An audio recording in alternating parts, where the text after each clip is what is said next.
মুরাদ হাসান, যার নারী কেলেঙ্কারির কথা শুনলে আজও মানুষ কানে হাত দেয়। আর এখন সেই মুরাদকে নিয়েই থমথমে এক পরিস্থিতিতে হঠাৎ করেই নেট দুনিয়ায় যেন এক বড়সড় বোমা ফাটালো। সাংবাদিক ইলিয়াস হুসাইন আর পিনাকি ভট্টাচার্যরা যখন যমুনা টিভির নিকোলকে নিয়ে একের পর এক প্রশ্ন তুলতে শুরু করলেন, ঠিক তখনই সামনে এলো এক রহস্যজনক ছবি। সেই কুখ্যাত নারীবাজ মুরাদের হাত থেকেই কিনা হাসি মুখে একটা অ্যাওয়ার্ড নিচ্ছেন যমুনার আলোচিত মুখ নিকোল। আর এই ছবি সামনে আসার পর থেকেই নেট দুনিয়ায় তোলপাড় শুরু হয়ে গেছে। ইলিয়াস পিনাকিরা কি আর এমনি এমনি খেপেছেন?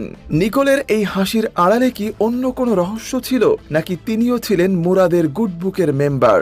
আর তা নিয়েই এখন সর্বত্র চলছে তুমুল জল্পনা কল্পনা। আজকের আমাদের এই প্রতিবেদনে কোনো রায় দেওয়া হবে না, শুধু মিলিয়ে দেখা হবে এই রহস্যজনক সমীকরণগুলো। ডাক্তার মুরাদ হাসান নামটা শুনলেই চোখের সামনে ভেসে ওঠে এক বিকৃত মানসিকতার প্রতিচ্ছবি। মুরাদ কি পরিমাণে নারীবাজ ছিল তা কি আর নতুন করে বলার অপেক্ষা রাখে? নায়িকাদের সাথে তার নোংরা ফোন আলাপ আর কেলেঙ্কারি এতটাই জঘন্য পর্যায়ে পৌঁছেছিল যে স্বয়ং শেখ হাসিনা তাকে ঘাড় ধাক্কা দিয়ে মন্ত্রিসভা থেকে বের করে দিতে বাধ্য হয়েছিলেন। বিশেষ করে চিত্রনায়িকা মাহির সাথে তার সেই নোংরা ও অশালীন অডিও আজও মানুষের কানে বাজে। ক্ষমতার দাপটে এই নারীবাজ যা খুশি তাই করত এবং নারীদের পণ্য মনে করত। এখন পাবলিকের মনে বড় প্রশ্ন হলো, এমন একটা জঘন্য চরিত্রের মানুষের সাথে নিকোলের এত সখ্যতা কিসের ইঙ্গিত দেয়? ভাইরাল হওয়া ছবিতে দেখা যাচ্ছে নিকোল বেশ গর্বের সাথেই তার হাত থেকে পুরস্কার গ্রহণ করছেন, আর তা দেখে সাধারণ মানুষ এখন বলাবলি করছে মুরাদ তো নায়িকাদের বা সুন্দরী মেয়েদের নানা সুবিধা দেওয়ার বিনিময়ে অনৈতিক আবদার করত। তাহলে কি নিকোলও সেই বিশেষ কোনো সুবিধার আওতায় ছিলেন? সাংবাদিকরা তো আর কোনো ধোঁয়া ছাড়া আগুন দেখেন না, নিশ্চয়ই ডালমে কুচ কালা আছে বলেই তারা মনে করছেন। ইলিয়াস হোসেন আর পিনাকিরা কেন আজ নিকোলের উপর এমন চটেছেন, তার কারণ কি খুব একটা অস্পষ্ট। একদিকে নিকোল টকশোতে বসে জুলাই বিপ্লবের বিপ্লবীদের অপমান করে আওয়ামীদের সাফাই গাচ্ছে, আপনি বঙ্গবন্ধুকে বিশ্বাসঘাতক বলেছেন, আমি আমার জায়গা থেকে। অথচ অন্যদিকে ভাইরাল হওয়া ছবি দেখে মনে হচ্ছে তিনি মুরাদের মতো আওয়ামী নেতাদের অত্যন্ত ঘনিষ্ঠ ছিলেন। ইলিয়াসরা মূলত এই প্রশ্নটাই সবার সামনে ছুড়ে দিয়েছেন। তারা আঙ্গুল দিয়ে দেখিয়ে দিচ্ছেন দেশপ্রেমের মুখোশ পরে আসলে কারা মিডিয়ার আড়ালে দালালি করে যাচ্ছে। পরিস্থিতি যেদিকে মোড় নিচ্ছে তাতে মনে হচ্ছে নিকোলের বিদায় ঘণ্টা এই বুঝি বেজেই গেল। কারণ উপযুক্ত প্রমাণ আর দলিল ছাড়া ইলিয়াসরা সাধারণত মাঠে নামেন না। নিকোলের অতীত এবং বর্তমান বিশ্লেষণ করলে দেখা যায় তিনি বরাবরই সুবিধাবাদী অবস্থানে ছিলেন। যখন আওয়ামী লীগ ক্ষমতায় ছিল তখন তিনি মুরাদের মতো মন্ত্রীদের গুডবুকে থাকার চেষ্টা করেছেন এবং তাদের হাত থেকে পুরস্কার নিয়ে ক্ষমতার স্বাদও লুটেছেন। আবার যখন পট পরিবর্তন হলো তখন তিনি কিছুদিন কান্নাকাটি করে জনদরদি সাজার চেষ্টা করেছেন।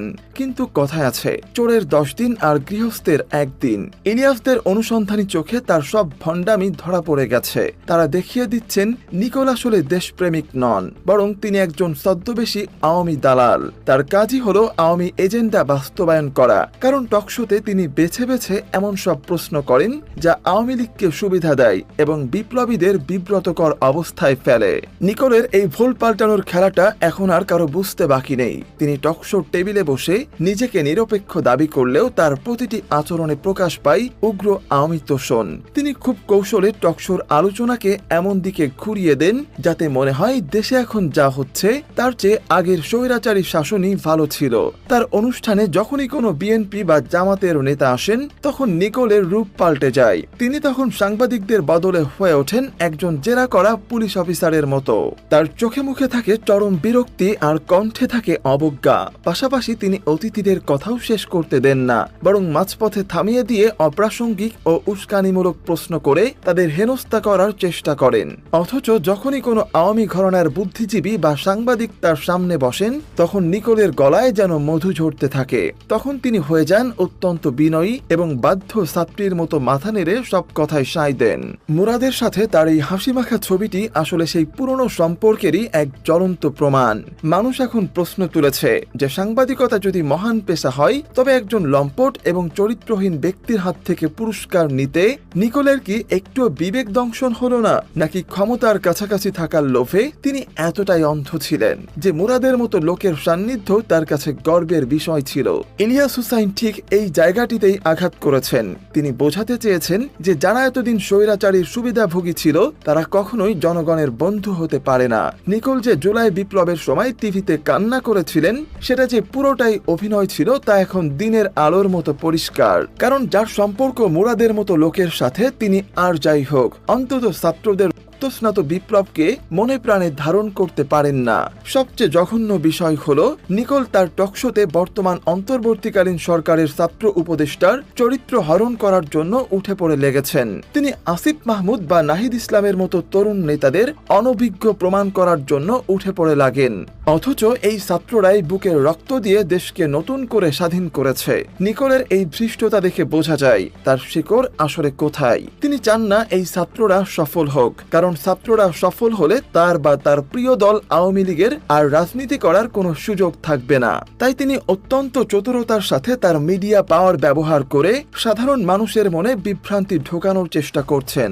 জেনে বুঝে তিনি এমন সব গেস্ট নিয়ে আসেন যারা ঘুরিয়ে ফিরিয়ে সেই আওয়ামী লীগের গুণগান গায় এবং বর্তমান সরকারকে ব্যর্থ প্রমাণ করার চেষ্টা করে। অন্যদিকে পিনাকি ভট্টাচার্য যে রেড লাইনের কথা বলেছেন তা আসলে নিকোলের এই দ্বিমুখী আচরণের দিকেই ইঙ্গিত করে। সাংবাদিকতার একটা এথিক্স বা নীতি থাকে, কিন্তু নিকোল সেই নীতির তোয়াক্কা না করে নির্লজ্জের মতো দালালি করে যাচ্ছেন। তিনি হয়তো ভেবেছিলেন তার এই চাতুর্য কেউ ধরতে পারবে না, কিন্তু তিনি ভুলে গেছেন যে 24-এর প্রজন্ম আগের চেয়ে অনেক বেশি স্মার্ট। তারা এখন চোখের ইশারা দেখলেই বুঝতে পারে কে আসল আর কে নকল। সোশ্যাল মিডিয়ায় নিকোলের বিরুদ্ধে যে জনরোষ তৈরি হয়েছে তা এমনি এমনি হয়নি। মানুষ যখন দেখেছে যে মুরাদের মতো ঘৃণ্য ব্যক্তির সাথে তার সখ্যতা, তখন তাদের সন্দেহের আর কোনো অবকাশ থাকেনি। তারা বুঝতে পেরেছে যে নিকোল এতদিন যা করেছেন তা সবই ছিল সাজানো নাটক। নিকোলের এই পতনের পেছনে তার নিজের কর্মফলই দায়ী। তিনি যদি সত্যিকারের সাংবাদিক হতেন তবে মুরাদের মতো লোকের ধারে কাছেও ঘেঁষতেন না। যমুনা টেলিভিশন কর্তৃপক্ষ এখন চাপে পড়েছে, কারণ দর্শকরা সাফ জানিয়ে দিচ্ছে যে নিকোলের মতো দালালকে পর্দায় রাখা মানে হলো শহীদের রক্তের সাথে বেইমানি করা। মানুষ এখন আর আপোষ করতে রাজি নয়। তারা চায় মিডিয়া থেকে এই আগাছাড়া দূর হোক। সামনের দিনগুলোতে নিকোলের জন্য অপেক্ষা করছে কঠিন সময়। সমালোচক আর জনগণের মতে তার আসল চেহারা এখন সবার সামনে উন্মুক্ত। তিনি যতই এখন ভালো সাজার চেষ্টা করুন না কেন, পাবলিক আর তাকে বিশ্বাস করবে না। তার টকশো এখন আর কেউ খবর জানার জন্য দেখে না, বরং মানুষ দেখে এটা জানার জন্য যে তিনি আজ নতুন কি ষড়যন্ত্র করছেন।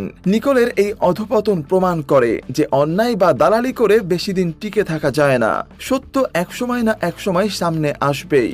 আর যখন আসে তখন মুরাদের মতো বাঘা বাঘা মন্ত্রীরাও যেমন ফেসে গেছে, তেমনি নিকোলের মতো সাংবাদিকরাও হারিয়ে যাবে ইতিহাসের আস্থা কুড়ে।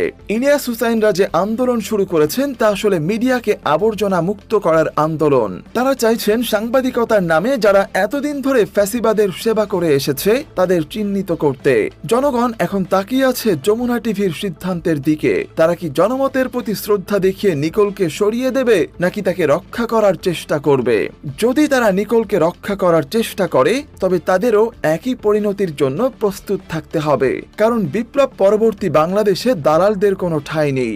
নিকোল হয়তো ভেবেছিলেন মুরাদের মতো প্রভাবশালীরা তাকে আজীবন রক্ষা করবে, কিন্তু মুরাদ নিজেই যেখানে আস্থা করে নিক্ষিপ্ত হয়েছে সেখানে নিকোলকে কে বাঁচাবে? তার সামনে এখন কেবলই অন্ধকার। এই অন্ধকার তিনি নিজেই তৈরি করেছেন তার লোভ আর অনৈতিক উচ্চাভিলাষ দিয়ে। নিকোলের এই পরিণতি থেকে শিক্ষা নেওয়া উচিত অন্য সুবিধাবাদী সাংবাদিকদেরও। তারা যেন মনে রাখে ক্ষমতার দাপট চিরস্থায়ী নয়, কিন্তু সত্য চিরস্থায়ী। আর সেই সত্যের মুখোমুখি আজ নিকোলকে দাঁড়াতেই হলো।